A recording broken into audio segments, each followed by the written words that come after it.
this time. All right, we're recording in two spaces at once.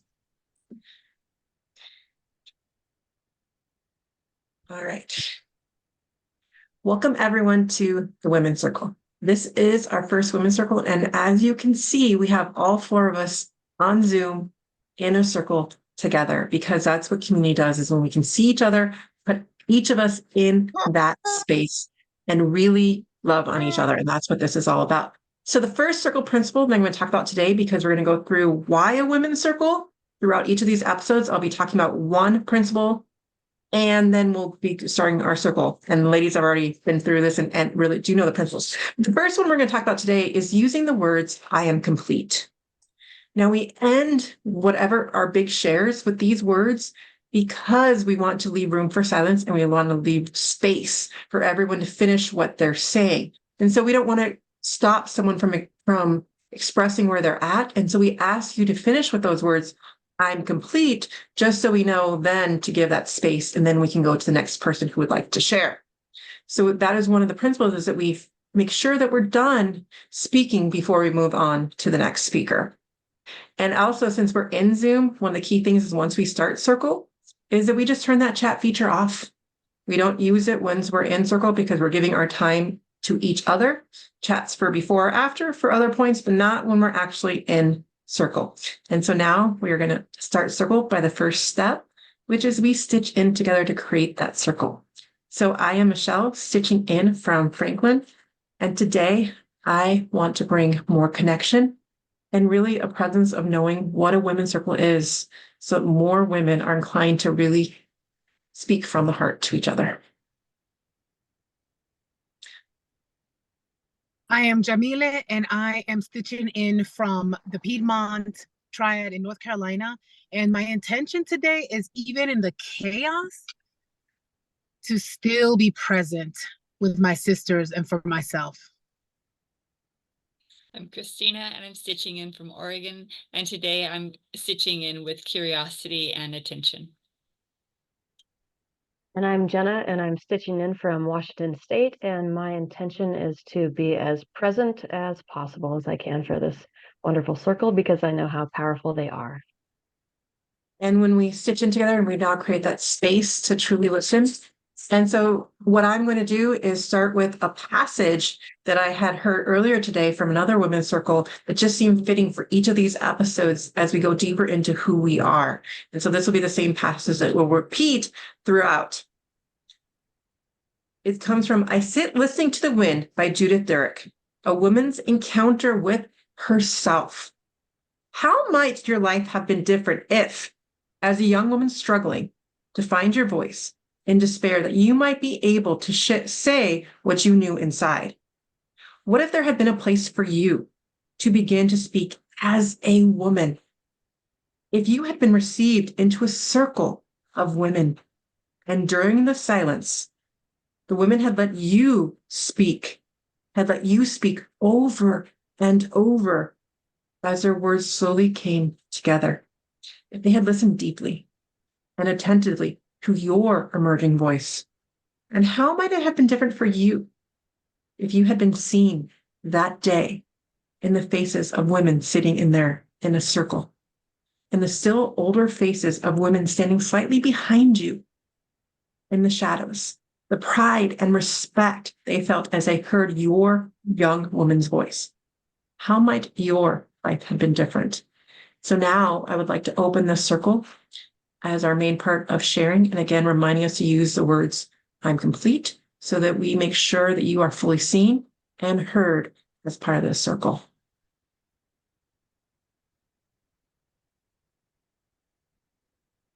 I feel like the more that I do this with you, Michelle, the more capacity I have to love myself exactly where I'm at. I feel like holding space for each other, even with chaos and kids or businesses or whatever it is, that I am still okay, that it's okay. And I just feel like I feel complete. So I appreciate you so much. Today I want to share a little bit about if I was able to share when I was younger, I wouldn't have maybe had some of the shame and guilt that I carried with me for so many years. But luckily, in the last couple of weeks, I've been able to lay that down and move forward in my joy, knowing that I am a happy person and I am a good person and that I'm here to help other people. So I'm complete. I wanted to share today what I don't know if it's a theme or a consistent lesson that's been coming up for me in both my personal life and my professional life, and that is self-trust. And for so long, I have put so many people ahead of me, whether it was my parents or my colleagues or my kids or my husband or whoever. I put their needs and even their words ahead of my own. And so I'm just very appreciative of lessons that I'm going through right now, which are very difficult, but they are requiring me to go back to self-trust in a way that I've never experienced before. And I'm complete.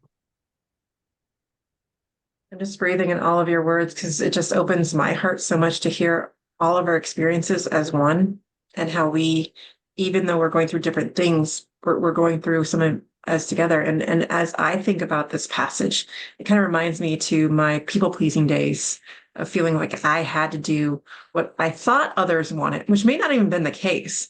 But the ugliness I felt inside of me because I was afraid of my own voice. I was afraid that people weren't going to like who I wanted to be, or things I wanted, that they're going to make fun of me or feel that shame for, why would you want that?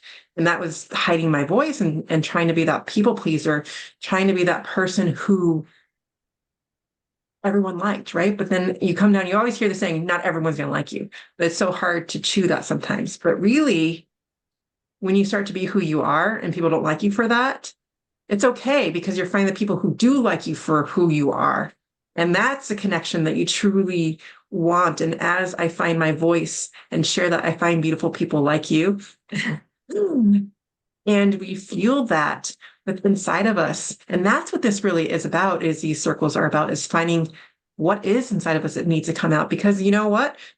I feel more confident when I'm sharing that. And if someone doesn't like that, I'm like, okay. Versus before, I was so like, they don't like me. And I could feel that hyperventilation almost. And now it's kind of like, because I'm getting more comfortable with my own voice, the more I do this, the easier it is to be, yeah, it is okay they don't like me, because I'm so secure with people who do. And the messages that I need to share and the people I need to reach, because I'm not going to be able to reach everyone, but I'm going to reach the people who do need my voice the way it's supposed to be, not the way I thought it was supposed to be. And with that, I am complete. And as we finish up this brief, short circle, this is just a glimpse of what the in-depth goes into. Most circles are no longer or no shorter than an hour, but this is just a brief 10-minute to see how deep we just went in this amount of time when we're open to sharing and being who we are. And so we've shared such beautiful things right now that we now take the time to stitch out and break this connection that doesn't break the connection to each other. It simply allows us to take it with us into the rest of our day and to bring it to the people around us, as we're now more open to communicate and share that voice inside of us with our family, with our children, in a better place, because we did this together. And so I will pass it to Janalee to stitch out for us. I'm stitching out from Winston-Salem, actually, North Carolina. And it just feels so good to be heard, to be seen, and to have a platform that no matter how messy it is, that it's still beautiful. It's like this beautiful mess that is bringing about so many beautiful messages. Thank you. I'm Christina, stitching out from Oregon, with gratitude that we get to share these experiences together. And I'm Jenna, stitching out from Washington State, with gratitude as well, and just so much appreciation to be able to share vulnerably with wonderful ladies. Thank you so much. And I'm Michelle, stitching out from Wisconsin, just with a full heart in seeing my vision into fruition, but to be able to share that with people in a different level, with the consent of these beautiful women, to show the depth of what can happen in these circles, because the beauty of it, and knowing that these circles in general are sacred and kept in secret because of the nature of our sharing. I'm so grateful for them to be open and vulnerable to share this so they can open the eyes of other women who now can create their own to have that same type of witness. And so I am just so full of gratitude. And with that, I will say thank you for joining us for the Mama Genius Hub TV show today, where life is messy and in the dance, let's do motherhood together. We'll see you on the next episode. Bye, everyone.